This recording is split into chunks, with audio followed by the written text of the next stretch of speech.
Advocate Prakash Ambedkar आहे। तुम्ही 27 जागेची मागणी केलेली आहे। आम्ही 27 जागेची मागणी केलेली नाही। पुकवा पहिल्यांदा एबीपीच्या सगळ्या अँकरवाल्यांनी त्यांची स्टेटमेंट दुरुस्त करावी।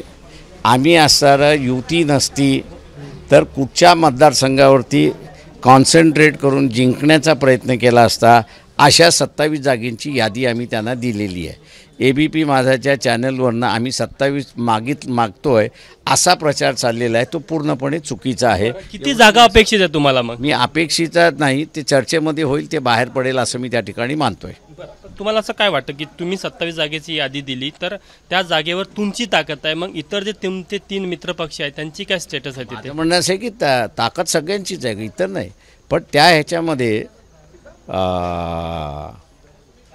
आम्ही असताना बघतो की आमच्या वाट्याला अशा जागा येऊ नयेत की ज्याच्यामध्ये शिवसेनेचं अस्तित्व नाही, त्याच्यामध्ये काँग्रेसचं अस्तित्व नाही, किंवा त्याच्यामध्ये NCPचं अस्तित्व नाही।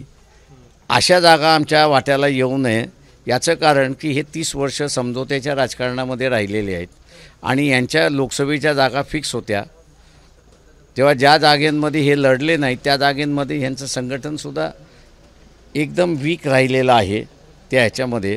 तेव्हा आम्ही असणारा दक्षता एवढीच घेतो आहे की सगळे मिळून आपण लढूया अशी असणारी परिस्थिती आहे। तुम्ही नेहमी जागा वाटपामध्ये जातीय समीकरण साधता, काय वाटतं की तो वंचित समाज आहे त्यांना न्याय मिळाला? प्रश्न असा आहे की गेल्या 70 वर्षामध्ये OBC मधला जो आहे एकच खासदार झालेला आहे।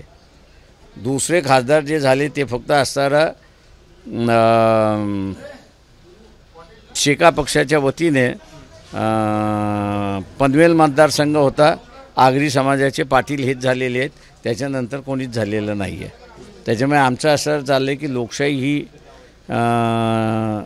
सामाजिकरण झालं पाहिजे तिचं, आणि म्हणून 15 OBCंच्या जागा असल्या पाहिजेत ही आम्ही मागणी मागतो। तुटलेला पक्ष असा उल्लेख केला, त्यामुळे राष्ट्रवादी शरद पवार गट असो काँग्रेस असो त्यांच्यापेक्षा तुमची ताकद जास्त आहे राज्यामध्ये, आज आम्ही म्हणतोय। तुम्हाला असं वाटतं की तुमची ताकद पूर्णपणे आमची ताकद आहे ॲडिशनल, त्यापेक्षा तुम्हाला जास्त लोकसभेमध्ये जागा हव्या? मी त्यामुळे आम्ही जागा मागत नाही। आम्ही म्हणतोय की प्रत्येकाने आपापल्या असणारं हे बघून वाटप करावं अशी विनंती आहे। मला एक छोटा प्रश्न, भाजप मंडल किंवा मंडल 2 या जातींवर मागच्या अनेक वर्षापासून काम करत आहे, अशा परिस्थितीमध्ये एक संघ जर हे सगळे पक्ष आले, तुम्ही राज्यामध्ये टक्कर देऊ शकाल?